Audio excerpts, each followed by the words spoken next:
those of you who don't know Felice Gerwitz, it's really my honor to introduce you to her. She is a creative, energetic, outside the box thinker, and she's enthusiastic about the company she founded in 1994. She's the author and host of several podcasts and is the founder of the Ultimate Homeschool Podcast Network and the Ultimate Christian Podcast Network. She's a lifelong Catholic Christian who loves and serves the Lord Jesus Christ. Felice is a graduate of Florida Southern College. She's a former teacher with a degree in elementary education, learning disabilities, and early childhood ed. Felice has used her skills as a webinar host for a series of ongoing online sessions for the past 9 years. She's hosted the Ultimate Homeschool Expo, which contains 6 different events with various perspectives. She also hosts the Vintage Homeschool Moms podcast, A Few Minutes with God podcast, Writing and Podcasting Advice, and podcast One More Child podcast. There's no coincidences in life, so Felice believes it is divine intervention that she publishes curriculum with a biblical creation focus and many other educational products. Felice currently hosts seminars for adults, and her classes for kids are on her Media Angels membership website. For a wide variety of topics, which include science as well as writing and publishing, Jeff and Felice believe that the message of biblical creation is vital and are convinced that it should be a focus for homeschool Christian families. And Felice has a large family. She's also an author of Just One More. And I mean, we were kind of fangirling over Felice.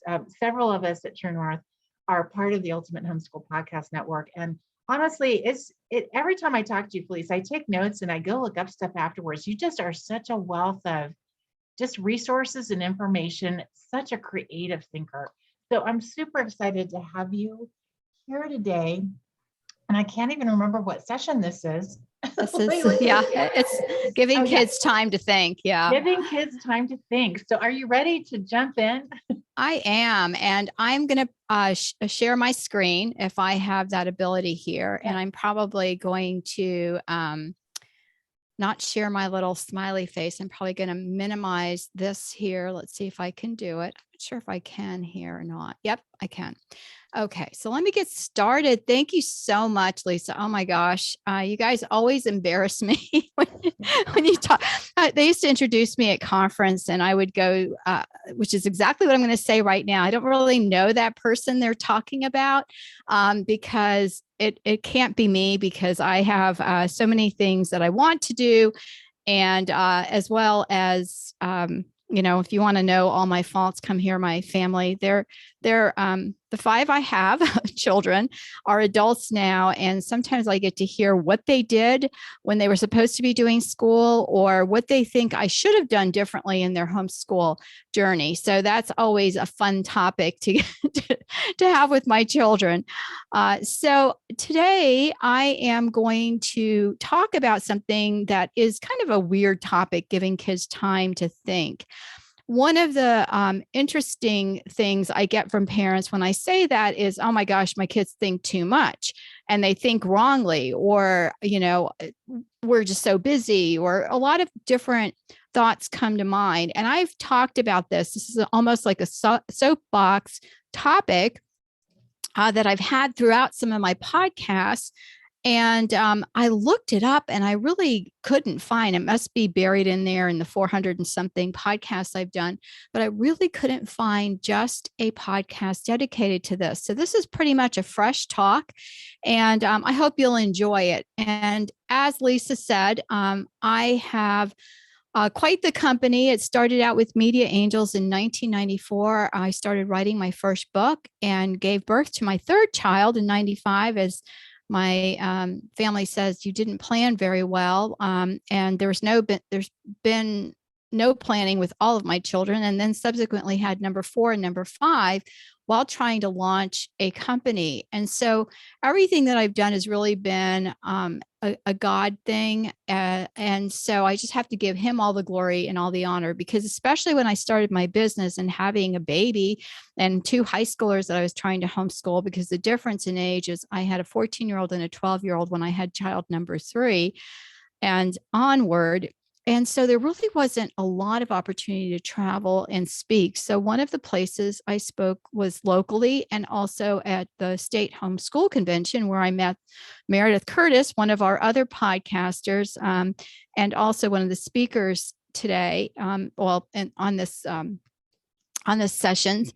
And so I really had to give it to the Lord and say, well, Lord, if you want me to get my books out there, it's going to have to be something that you're doing and nothing I can do. And then fast forward, and I had the three youngest were very involved in sports and homeschooling. And so I decided, you know what, it's so hard to travel. What if I call some of my homeschool conference friends and see if they want to do a podcast? So that's what I did with the Ultimate Homeschool Podcast Network. We actually launched that back in 2013 with 20 different podcasters, and not all of them are still with me, but many of the podcasts are still on the network, and you can find those at the Ultimate Homeschool Podcast Network. And yes, it's all free. And these podcasters have been truly vetted. Lisa and her husband are podcasters. And, it really has been such a blessing getting to know many of the podcasters that I didn't know in real life, but many of the podcasters I do know in real life. And so that has also been a blessing. And then the Ultimate Christian Podcast Network happened when I really wanted to focus on some ministry. And I always said to the Lord, use me, Lord. Lord, I'm here. Please use me to minister to others. Well, when you have all these little kids, you kind of can't minister to others. And you want to, walk out. When my kids used to wear Christian t-shirts, I would say, you have to behave if you're wearing that Jesus t-shirt. Can any of you relate to me? Well, people would come into my house to maybe, the pest control guy. And, the next minute I know they're sharing their story with me that they're struggling. And my kids used to say, Mom, you meet people and they tell you their whole life story. And then I would be praying with them, just saying, do you mind if I pray with you? Well, I don't really know if I believe God. Well, let's talk about that, and would lead them to the Lord. And so out of that came a love of ministry. And so I started the Ultimate Christian Podcast Network some years back. I can't give you the exact date, and that is going strong. And I love some of the emails I've been getting for the Few Minutes with God podcast, in particular, people who have telling me how I've helped. And it really is me emailing them back and saying, no, it's really the Lord's using me. And so praise God for that. So be prepared, friends, because the Lord's probably going to use you at some point. Just be ready. All right, time to think. Let's go. When I began my homeschool journey, I did what many other parents did, and that was duplicate school in the home. And I found that kids were not interested in learning. And my son, who had some learning difficulties, was taking the pond life book and going outside and looking in our ponds and saying things like, well, Mom, what do frogs eat? Or can I keep this pet? And I'm like, no, no, and no. Because I'm not really an animal person. Ask me how many dogs we have, and you're probably going to be hearing a dog or two barking downstairs as I'm sharing this. Because my kids love animals, and so does my husband. So sometimes I get overruled.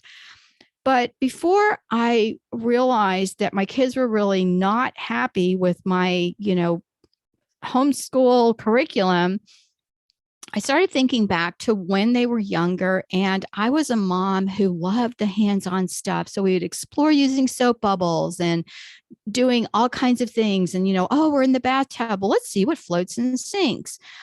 We would do messy salt boxes or draw pictures with letters, or, look outside and say, well, can you tell me what an adjective is? Well, what's an adjective, Mommy? Well, let me tell you, it's something that describes, or let's count the number of blue trucks as we're driving, So I don't know if any of you were like that, but I just really gravitated to doing school all the time without realizing I was.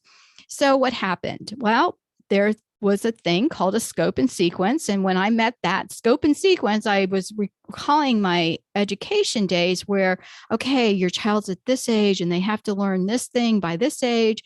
And even though I had this degree, I found that I was very creative and liked to think outside of the box, but I fell into the trap of, I have to show that my kids are learning, and I have to, maybe have them do this test. And so I found that my kids were overwhelmed. I wasn't happy, and I had to go back and look at my homeschooling, and especially in the younger grades, We did a lot of unit studies, and from that, their learning just blossomed. So once I realized that we had to quit getting so saturated with information and not giving them time to develop good thoughts and even having time to figure things out, because another thing that I found was, even teaching at church for like 10 or 12 years, the kids would say to me, I would ask them, like, what do you think faith is? Or, do you have a relationship with Jesus? And they would say to me things like, well, what's the right answer? And I was just thinking, oh my word, are you asking me, when I ask you, what do you think about the Lord? Or do you have a relationship with the Lord? And you're saying to me, what is the right answer? Kids look to adults and to parents for the answer. And many kids are not able to puzzle out or think for themselves. Our kids are scheduled and overscheduled, and they're not given the time to develop on a very basic level good thinking skills and the ability to make sound decisions. And that's what this talk is all about. I'm going to ask you a question, just see where you are, okay? This is like a little impromptu test. Are you ready? Let me ask you, when you get in the car by yourself, do you have the radio off or on? By radio, I'm including music, podcasts, YouTube, or anything that is playing in the background. All right, think about this. Even if you're not by yourself, because I know some of you have little ones, what would you do if you were alone? Well, I'm one of those people that has to make a conscious decision not to play anything in the car when I'm alone. I may pray when I start out, but I allow my mind to wander. Next time you are in the car, I want you to challenge yourself to do this and see what happens. You're going to be pleasantly surprised. Another question is, what about quiet time? Remarkably, when I'm in church and praying in the quiet, and I'm also here, I'm focusing on the Lord, all of a sudden I'll get the most amazing solution to a question I didn't even know I had, which I feel like is a little blessing from God. Or I I'll think of something and I'm like, oh my gosh, Lord, thank you so much, because I was really struggling with that and I didn't know what to do.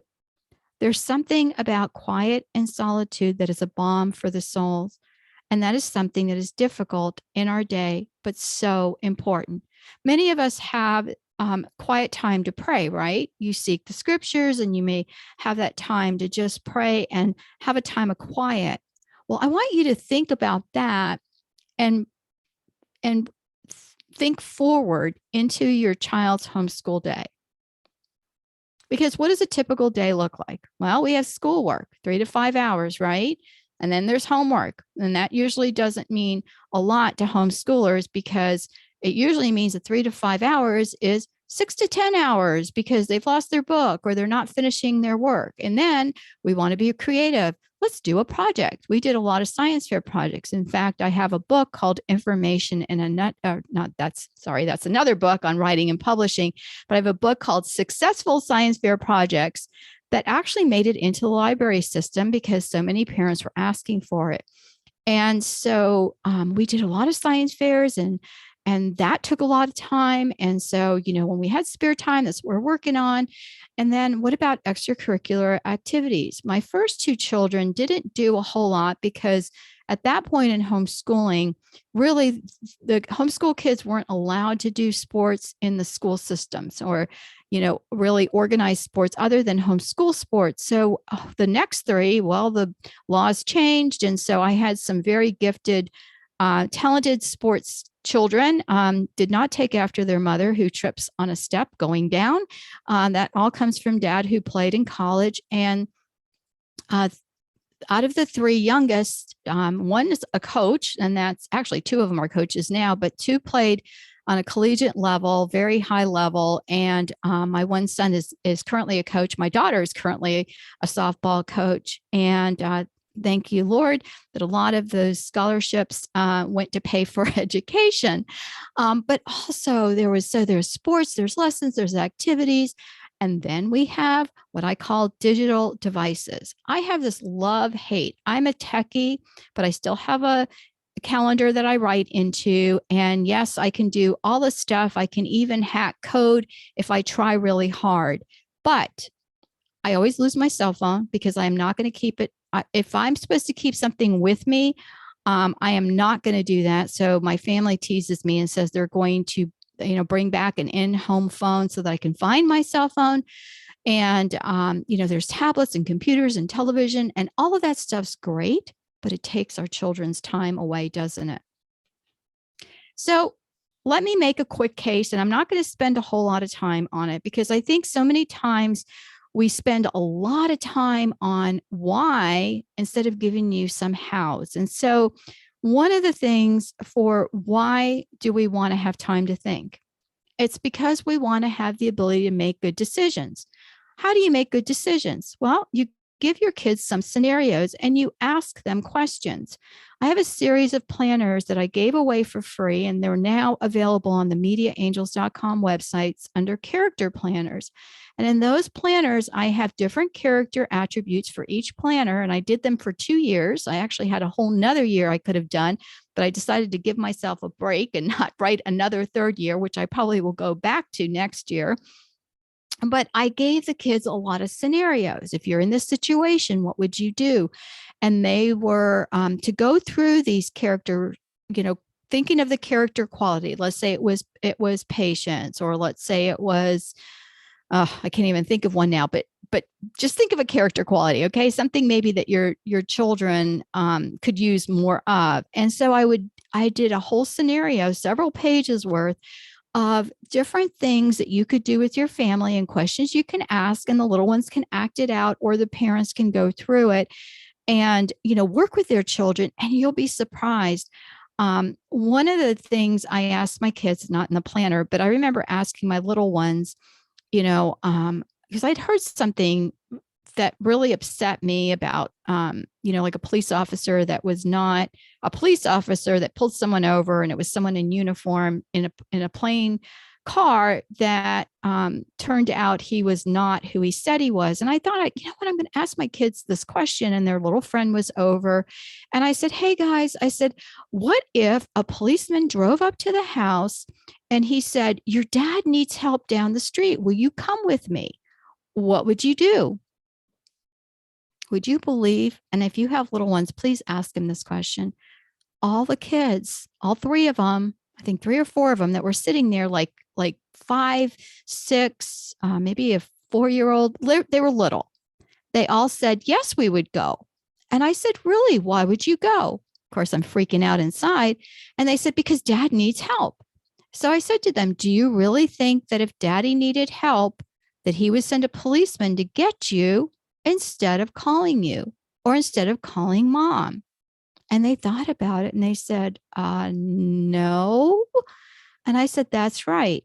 If somebody comes up to the house in a car and tells you that, somebody needs you, that doesn't mean that you go.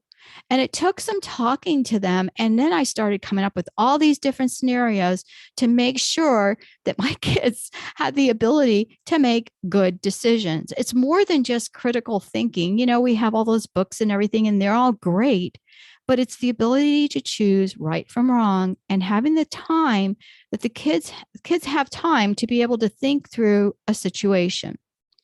Another thing is understanding cause and effect. If a kid drops a glass, what's going to happen? And you can ask that. A lot of times their reaction or their ability to make decisions really is difficult because they lack the understanding of cause and effect. For example, we swoop in and save our kids. Now, this was something my husband came up with years ago, and he said, you know what? We're doing our kids a disservice. We keep saving them. And I'm thinking, what do you mean by that? And he said, every time they're going to make a mistake, for example, if you have a little kid and you say, you give them a plastic cup, right? Instead of giving them a glass cup. Why do we do that? Because we don't want to pick up the mess of the glass breaking. But the idea here is that we're giving our children situations where they're not understanding a cause and effect. Do they have to break a glass to understand that if you drop a glass, it's going to break? No, of course not.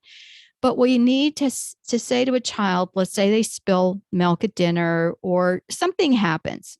Do not scream, do not pitch a fit. To say, oh, okay, well, that was an accident. Let's clean it up. And you have them help you. One of the reasons that so many kids misbehave and the situation in our world is so bad, that we have what we call the snowflake kids, that just have a meltdown at the least little bit of issues, is that kids have not been allowed to fail, but in a good way. And that brings us to the next point, trial and error. If a child isn't able to take limited chances, and again, I'm not talking about diving off the rooftop or giving them a glass when they're too young to be able to, grasp it well or any of those things. But I'm talking about letting them experience failure and success. And that's one of the reasons we did so much science, because I had my oldest child had difficulty thinking and really figuring things out. And with science, guess what? You have a hypothesis. That's an educated guess. You have a question. What are we trying to figure out? And he had to struggle through. And I was so pleased with the results. If you have a child that's struggling to get through a trial and error situation, go grab an experiment book at your local library and do some experiments. Sit there and look through and say, okay, I don't want to buy a bunch of stuff. So let's see what are some easy things we can do. And you will find that through the failure, the trial and error, it really does help. And I know some of you are going to say, but our science fair, experiments never work. Really? Why don't they work? Can we figure it out? We also hear about helicopter parents, those who hover around their kids and make sure they're unharmed and unchallenged. My kids used to tell me, Mom, if you could, you'd put us in a bubble. I said, absolutely. I'd put you in a bubble and I'd put you in bubble wrap. And I said, the reason is not because, I don't trust you or I don't want you to get hurt, but I'm really concerned about what's going out there. And a lot of times they said this because they wanted to spend the night. I had this really hard issue with that. And it came from my parents who never wanted me to go spend the night at someone's house. And that carried over with my kids very, very rarely. Did I allow my children to have sleepovers? For me, one of the reasons was it was such a pain. Kids don't want to go to sleep. And I figured out early in life, guess what? I'm the parent. I get to make decisions now. Yes, my children might not exactly like what I want to do, but I don't have to do what they want. I have to do what I want and my husband wants and what's happy for our family.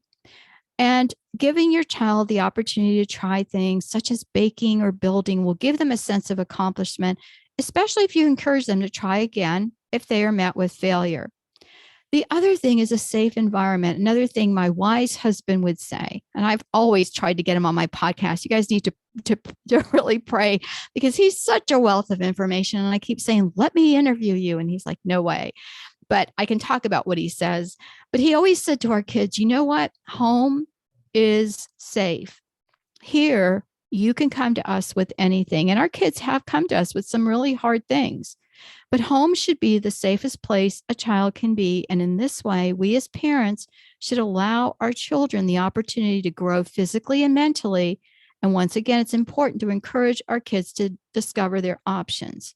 They have come to us with very difficult things, and why do you guys say this? Or why do we believe that? And we've never said, oh my gosh, I need to pray for you because I can't believe you're lacking faith. Every single Christian has to admit to themselves at some point in time that they have wondered. And because nobody allows you to express that without having a meltdown, a lot of times kids lose their faith. Or they look at their faith as, well, so-and-so did this or that pastor did that. Well, they have to realize that their faith is more than that. And it's keeping your eyes on Christ and your relationship with him and not on the people around you that are human are going to fail. So it's just stuff like that, that it needs to be a place where your kids can come to you when they're thinking about something and talk to you about it. And the last is discovery and investigation, which is a little bit different than trial and error. This allows our kids to consider the possibilities, giving them time to think about their interests. Have you ever said to your kids, what are you interested in? And they're like, oh, I don't know. What are you going to do someday? Oh, I don't know. Well, if someone had given me time to think, I probably wouldn't have been an educator, although that did help me out as a homeschool parent. In some ways it didn't, but it would have given me a chance to explore how I loved writing. And I really wish I had had more education in being able to write. And so that's something your kids can learn to explore. If I said to you, what do you need more of each day? That's a no-brainer, right? How many of you said time? Well, guess what? When you've got the ability as a parent, you can do something handy like time management. How can you rearrange your schedule to free up time daily? Let me ask you something. Do you have time to do the things you really want to do? And you may say, well, no, I don't. Really? You don't have time to eat? You don't have time to sleep? You don't have time to shower? We do the things we want to do and we make the time for it. And that's why you should look at your schedule and free up some time. Which brings me to the next question. What would you do with more time? What if you could free some time up? What if you could say, like we did when we homeschooled, is, and I guess I didn't say that. I'm a grandma now, and my kids are all done with school. My youngest just graduated from college, actually. And keep Michael in your prayers, all of you. He is going into the Army as a second lieutenant, and he reports the end of July. So please keep him in your prayers. He's very happy about it, and his mother is putting it all in God's hands, and we're very proud of him. He has done really well. But the point is, I'm at the end of my homeschool journey, but when I did homeschool is we kept Fridays for our catch-up day and also time for the kids to explore more things. A lot of times they would say, but wait a minute, I want to learn more about this. I'm sorry, we've got to go on to the next thing. Has that ever happened? Well, if you are encouraging them and they're excited about learning, they're going to want to learn more. So if you have time, what are you going to do? I would like you to do this assignment later because I've got to get through this talk today. But if I could give you a sheet of paper, what would you write down? If you could quickly jot down some ideas, what would they be? Notice I didn't say have more time, or maybe I did, but if you had the time, I want you to, do this because it's something you can give yourself. We usually say, well, I don't have time, but like I said before, you have time to do what you want to do. When kids have too much time, they are typically bored. That's what I get from parents when I've talked about this. Our kids are so accustomed to having their day scheduled out. They don't know what to do with themselves when they have extra time. In fact, they get in trouble, right? Siblings get into it with each other. I see it in my grandkids and that sort of thing. Well, we have to look at it and say, how can we direct them? Here's the thing. Your children have never had to spend the time really considering what they should do with their time. And maybe they've never had time to think about what they would like to do, especially if they don't know what they want to do. When teens are given too much free rein, and notice I didn't say free rein, that means we are not checking in on them and asking them what they're doing. And I'll explain more as I progress. But when teens are given time and they haven't been directed, that's kind of when they get in trouble. And so one of the things I would recommend is some things I'm going to be sharing with you. But first, I want to give you another example. We have to be our kids' cheerleaders. When we present our kids with a puzzle and we suggest a solution, it needs to be their solution. I remember giving a talk about science fairs and telling the parents it needs to be their project. It needs to be their idea. You cannot do it for them. So I remember then my kids were sitting in on this talk. Of course, it was to a homeschool group. And so we got home and my son wanted to do a project with concrete blocks. And I said, oh, but let's do something else. And, I was giving him like 3 or 4 different options. And, we do a brainstorming session, which is how they come up with their ideas. And you can even do this with giving them ideas of what they can do when they want to have some time to do things, but, do a brainstorming session and just throw up some ideas. Well, anyway, my words came back to haunt me. And he said, Mom, you told all the parents that the project needs to be their own. Very good, son. Yes, it does. Okay, let's do something with concrete blocks.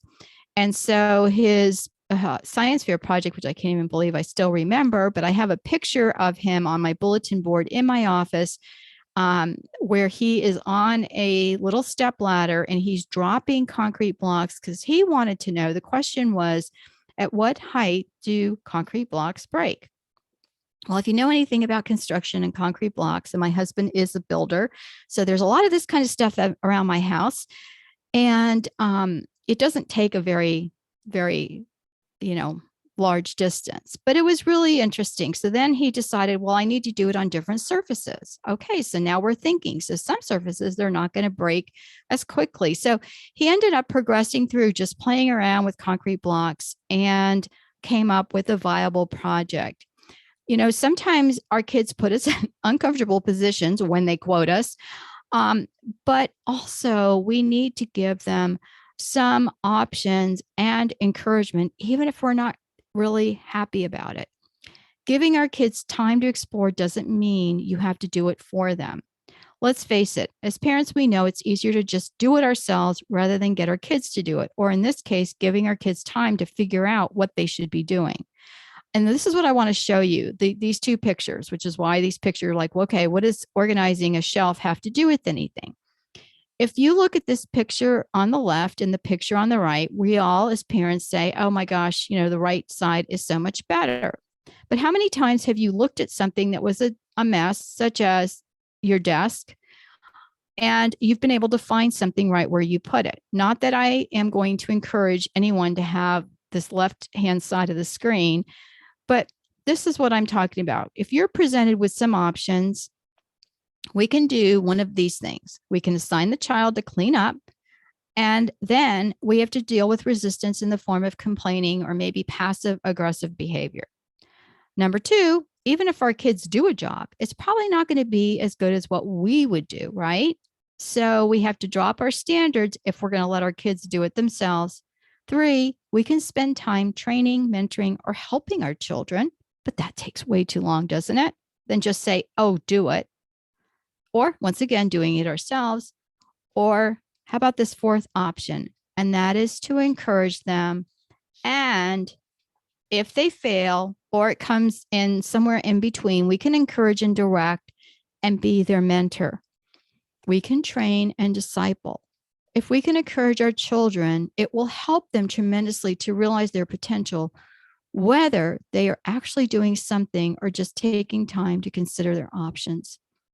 In the same way, encouraging them to spend some time thinking about different things of interest to them may not be something we would be interested in, but we should still encourage them. And of course, as I'm discussing all of these things, it needs to be within your belief system, right? It needs to be something that you're comfortable with. But one of the things I want to tell you about encouragement is when people would say to me, how did you do all this? Or how could you even start out with writing a book or starting a company? Or when my parents said to me, they had an Italian restaurant, can you paint some paintings of Italy? We're Italian, so for me, oh yeah, absolutely. Not that I'm the best artist in the world, but nothing really stopped me because of their encouragement. And it almost didn't matter what I did. My parents were just really encouraging. Which brings me to the next point. A possible outcome of time to think can be frustration. All right. Especially if your child is not accustomed to downtime. So it's going to take some gentle leading to begin with. They're going to be saying, well, what do I do? And what should I do? And that's why I want to share this. There's parent-led, and this can be an opportunity that you present to your child. Try to think of quiet time as settings that will encourage your child's mind or imagination to soar. And it can be primed. For example, stargazing. You don't have to point out every single constellation and talk about, light years and everything else. I mean, you can point out a few if you know them, or get the handy apps that are out there. But your child, and you guys can just sit there and look at the vastness of God's creation. If you want to see the hand of God, look at the stars, right? And then this may lead your child to think of other things. And also, it is an encouragement to relationships. And then there's self-directed time where your child will just sit around and think. We sometimes see our kids space out, right? And what do we want to do? We immediately want to call them to task. Well, unfortunately, a lot of times they're spacing out. It's when we're talking to them or they're supposed to be doing school. But I really encourage you, next time you see one of your kids spacing out, just say to them, well, what are you thinking about? And you'd be surprised at what they have to say. One of the things, my wonderful husband, again, we were going on 43 years of marriage. So yes, I still adore the man. Totally opposite to me, but God knew what he was doing. And he would sit on their beds in the evening before they went to sleep. Well, as a typical homeschool mom, by the time they went to bed, I was thanking the Lord and trying to escape to maybe, have a 10-minute soak in the tub or go get a shower or whatever that was, my stash of chocolate. I wanted some downtime because they finally got to bed, and my kids had a very strict bedtime and they were all great about it. I think we wore them out so much during the day, they were ready to go to bed. But my husband had so many heart to hearts with them because he did that. He spent some time with each of them and just listened to their hearts. If you want to know what your teenagers are thinking, go hang out with them. A lot of times parents will tell me their kids come into their room and we'll hang out and talk to them. And of course, we're like exhausted at night and that's when they want to talk. But it is something that is important.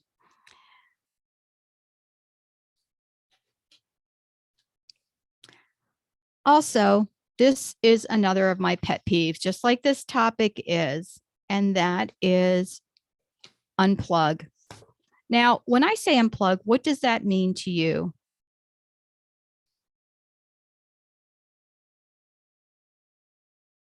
Do you know? Does it mean getting rid of all of our devices? Of course not. We need them.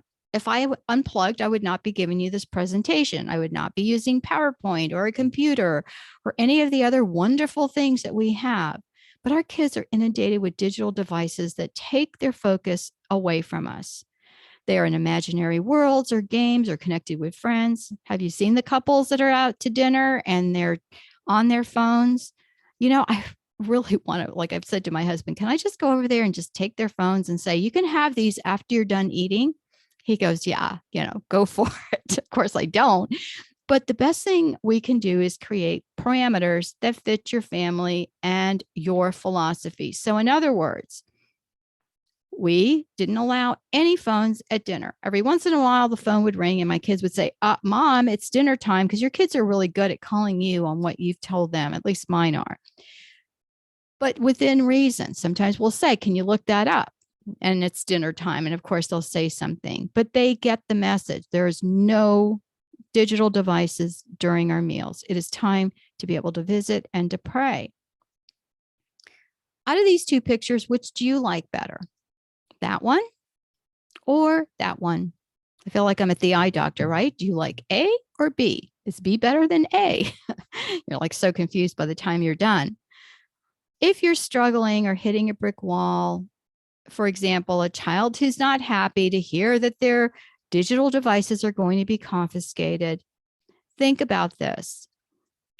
What is it that is sucking in all their time in? I remember my kids were doing some dual enrollment college, and my son had to call me with the professor's permission because he was trying to look up something on the internet, and he had no permission to do that. So he had to ask me for my passcode, and I had to give it to him because he was in class. And then when he got home, I put a different one on it. And I said, and he was just like, really? And I said, yes, really. You're 16 or 17 years old, and you're not going to have free access unless I have, put this in where your ability to search. If you're not good at technology, we ask our kids, oh, help me with this. No, parents, go take a course. I remember going one time, my son and I were at the Apple store, and we were like beside ourselves, just giggling, because there were grandmas and grandpas out there, and, and I'm talking about people that were like late 70s and 80s, and they were taking a course, and it was like really funny. And the guy's like, got the little headset on, and they're all about around this table, and he's going, okay, who can, log into your email? Oh, I see somebody here who's really good at Here are these people who are learning how to use a computer. Get better at technology than your children. Put safeguards in, and that is going to help. And this is going to free up their minds as well. Time to think allows for experience. Kids who are allowed to sit in front of the television and perhaps, that's what we need to do every once in a while. Well, how about if you give them a bucket with water? Little kids love that, right? They're all about the messes. I remember one time I decided to give my kids, and sometimes I would tell them what to do and other times I wouldn't. Give your kids string, and I'm talking about kite string you can go get for cheap. Get them some string, some straws, and some balloons, and give them Scotch tape and watch what happens. Give them things that they can use to explore and to experience. Of course, you want them to be healthy and productive, right? And something that, if they're little, of course, you can't give them a balloon to blow. But you can be there with them and help them out. I'm not saying you can't do anything, but give them some time to be creative.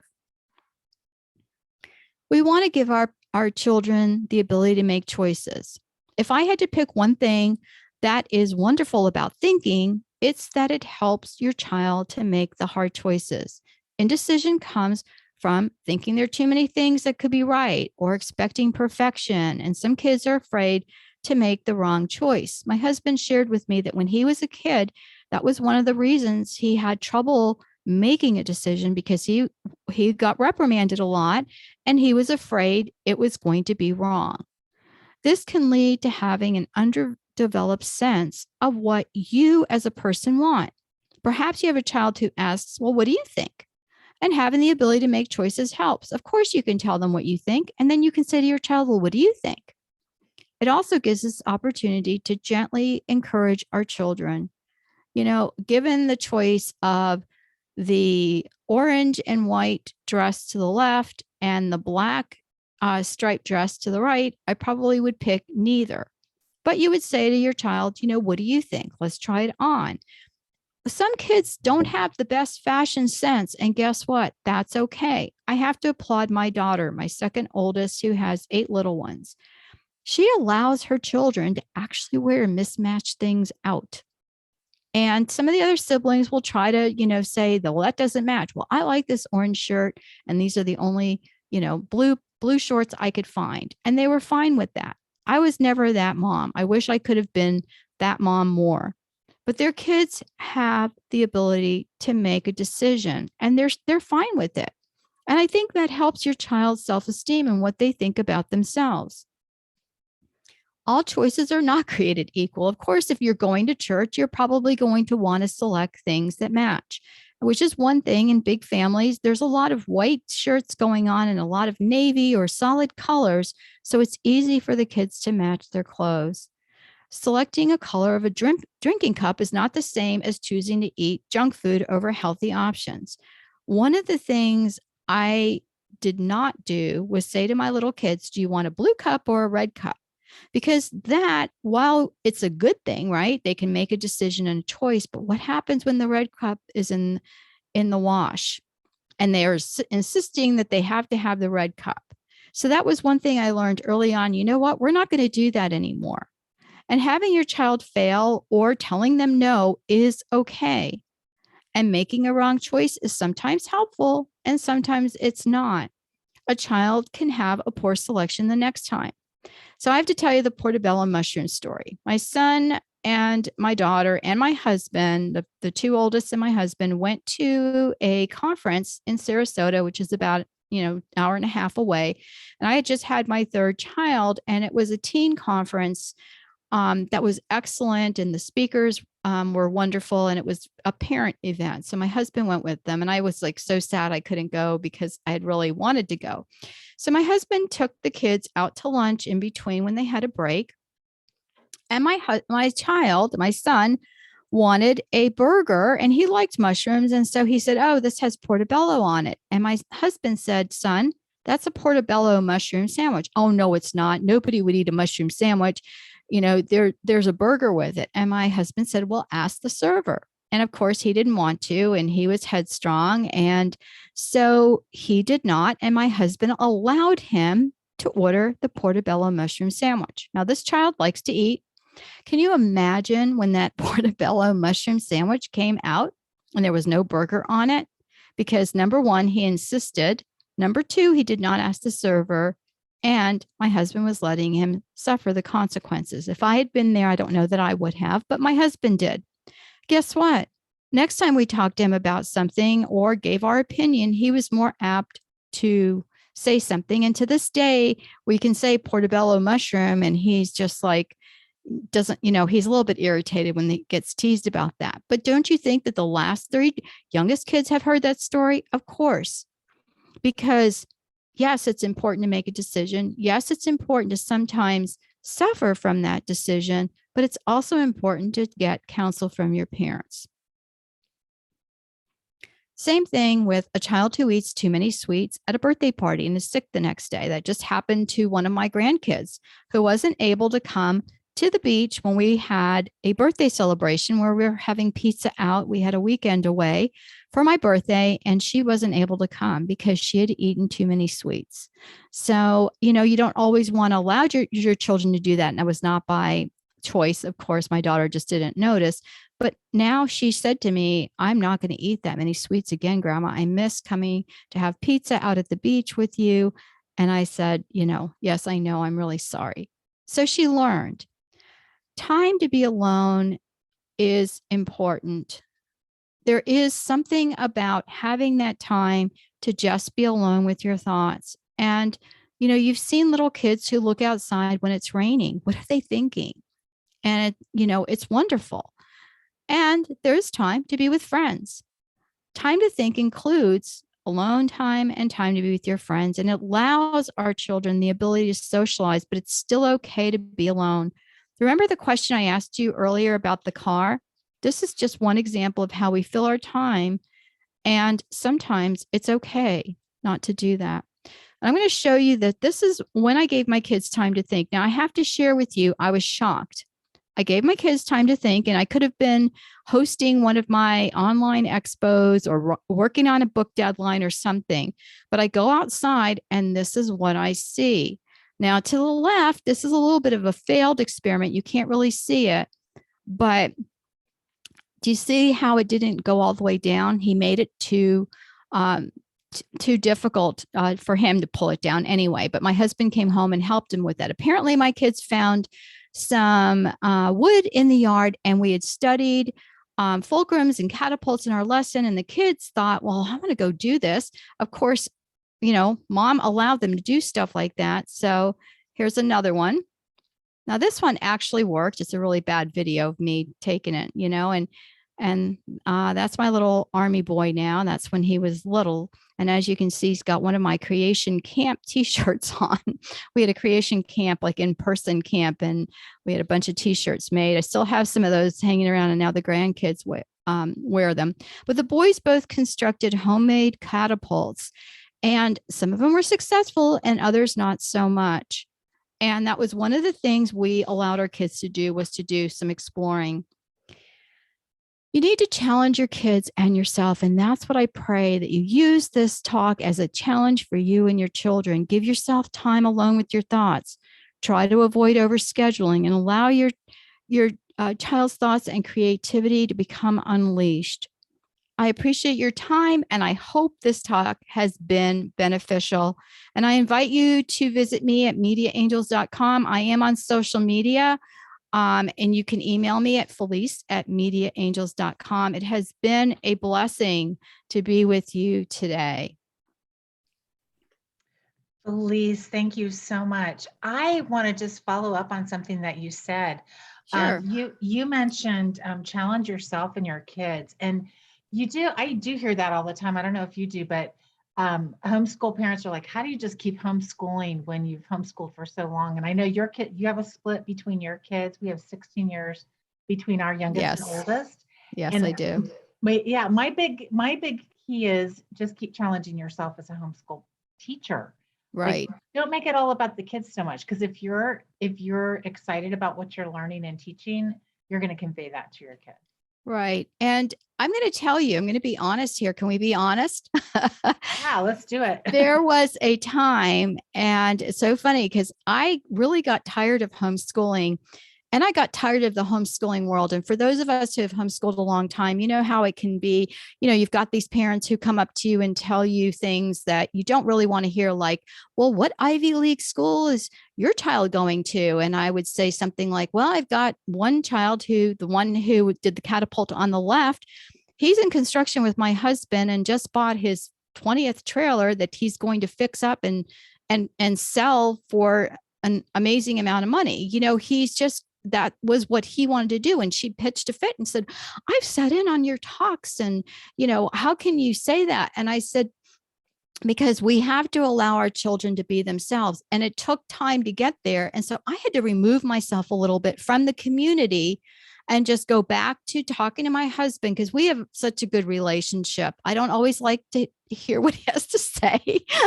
I'm going to share my next talk on podcasting as education, that he was the string on my kite, because I would just go off. And it's a good thing, it was a good thing. But we just really had to take a break. And that's really when I did a lot more mentoring and getting people published. I worked with that. I still had my business, but I didn't focus so much. And so sometimes I'm going to say, just remove yourself a little bit from the community, get back to prayer. Lord, what is it that you want for my homeschool? And, I saw one of the comments, heaven is not Harvard. I've got good friends who've gone to Harvard. But the point is that, it's just, we have to look at what we want to do and focus on that. The other thing, having the two older children, like I said, Neil was 14 and Christina was 12, and she's now homeschooling her children, and she's going to be 40 this coming year. But she told me and kind of took me to task and said, Mom, you're not making it fun with the kids. Like, one of the things that they did was horseback riding. And I'm just like, oh my gosh, to drive 25 minutes or 30 minutes and sit in the hot sun and go through that again with 3 more kids, but I had to realize that there were some opportunities that presented themselves that were just homeschool specific. For example, we had an ice rink that was, we're in sunny Florida here, so that's kind of an unusual thing. Well, guess what? They had ice skating for homeschoolers at 11 in the day. Well, that's a terrible time to go ice skating. But I realized that if I didn't use some of these opportunities and say, okay, guys, we are going to get a lot of schoolwork done because this is what we are going to do. And I was really big too on telling my children what to expect. So I always set them up, not for failure, but to say to them, okay, we're going to go into the store and this is what we're going to be doing. And then guess what? You're not so irritated taking your kids to the store, right? Because how many times are we like, I'm only going to go shopping on a Saturday. If you have a lot of kids, it's sometimes difficult, but and you may want to switch out with a friend and those times. But what I'm saying is, a lot of times we just don't even want to be with our kids because they're not well behaved or they're doing something we're upset with. And that's where we had to look, Jeff and I looked at it and said, okay, what are we not doing? And it's difficult. I can't blame their homeschool teacher when I was their teacher, right? Oh, it's that teacher. Oh my gosh, she didn't do math with them.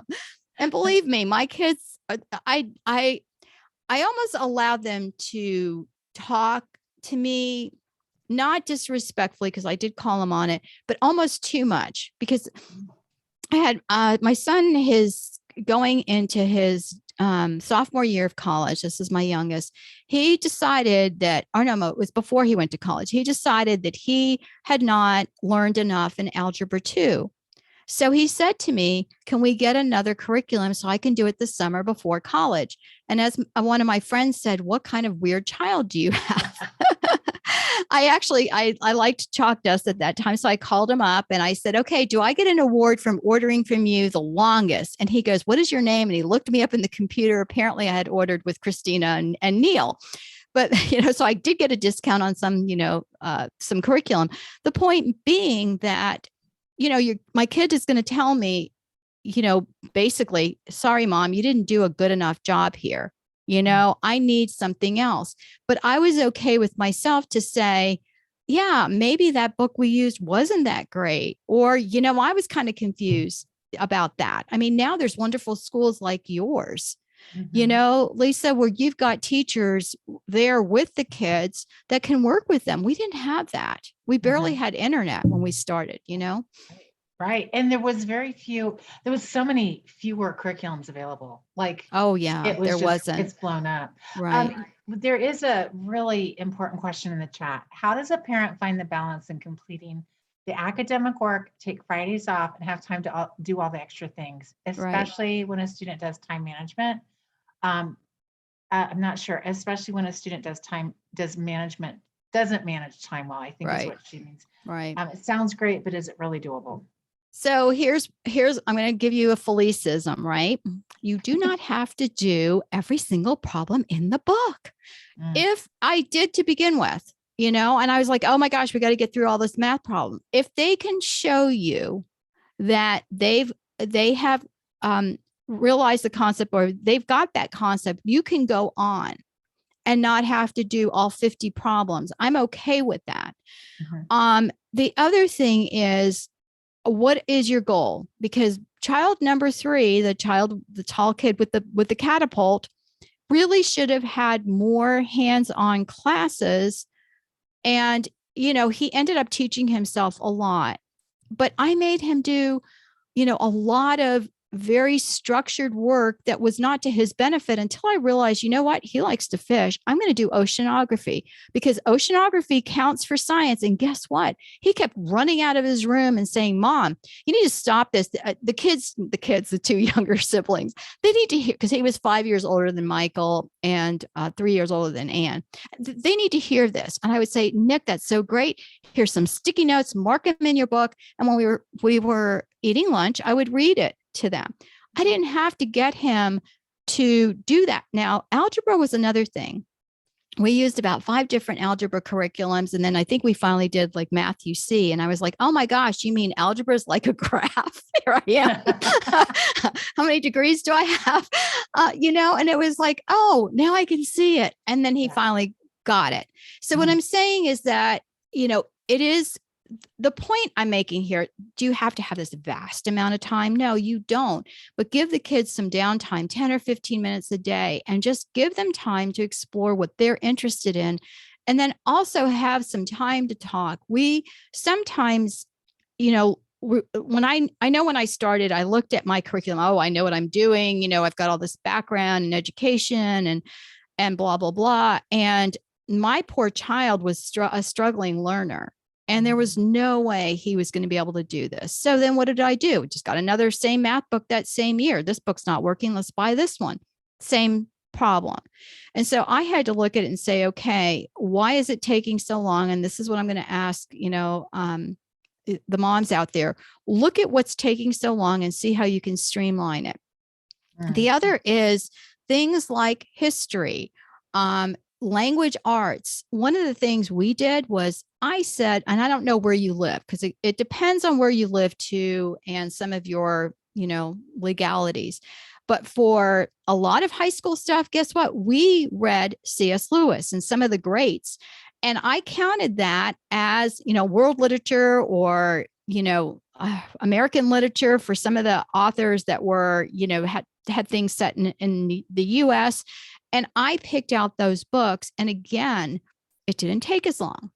And that's when I'm trying to think, Christina and I, my second child, we ended up writing a series of novels as part of her homeschool curriculum. And I will tell you, she got done. She woke up at 6:30, 7 o'clock in the morning without my prodding to get, like, she didn't even, I'm actually in her bedroom was my office now. She didn't even come downstairs. She got her math done because to her, that was her hardest subject and she needed to hit it early because she didn't want to think about it before she even came down to eat breakfast. And then she got her schoolwork done because her goal was to get done by 1 o'clock. And this is a child who graduated from college in 3 years, magna cum laude. Child's number, the other two that went to college, child 4 and child 5. Child 4 was a little bit of a struggling reader. And I really worked with her and we got her where she needed to be, a lot of one-on-one. And she ended up graduating cum laude, isn't that the highest one? Is that the 4.0 one? And Mike did too. Mike was kind of gifted. So that was the youngest. But what I'm saying is that I didn't overwhelm them, the things that were going to be difficult for them, but I also gave them opportunities to thrive and do the things that they wanted to do and explore. So hopefully that answers your question. Yeah, thank you so much. We have to go to the next session, but you guys, Felice will be back for podcasting as education, and you're not going to want to miss that one. I'm excited to hear that one too. So Felice.